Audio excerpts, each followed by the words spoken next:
เป็นแต่บ่อยากก่อนใช่ไหมนะเยี่ยม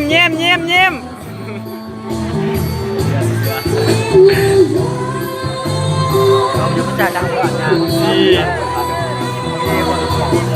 ยิงหกได้แล้ว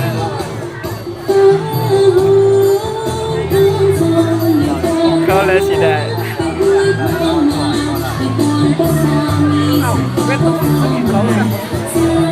เนาะได้ดูแล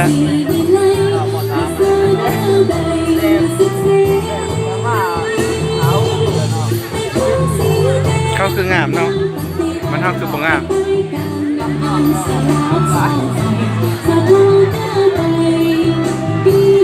มีไฟเยี่ยมเนาะ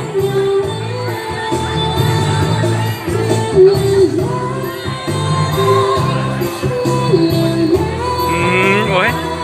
เขานักเตะบ้านก็ยังก่อนปิดเดี๋ยวหน้า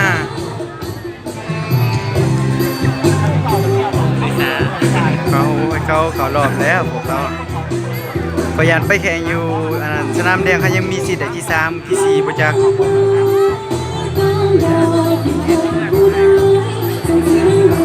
จะเบิ่งติคอยผู้เองที่อยู่หาหนึ่งแม่แล้วยังนี้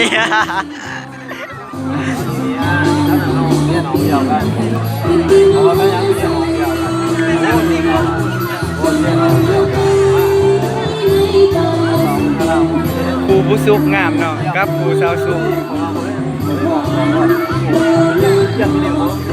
เฮ้ยกินแล้วโซฟาไว้นั่นแล้ว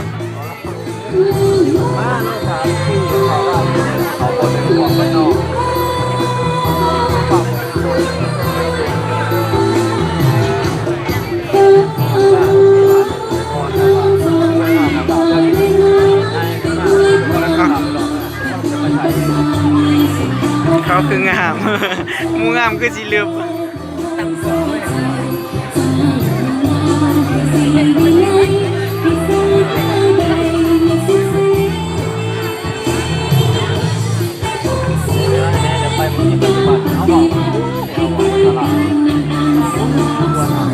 ยิ้ม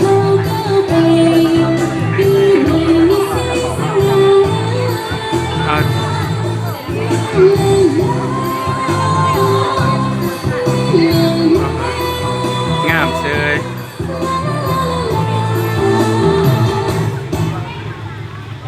โอ้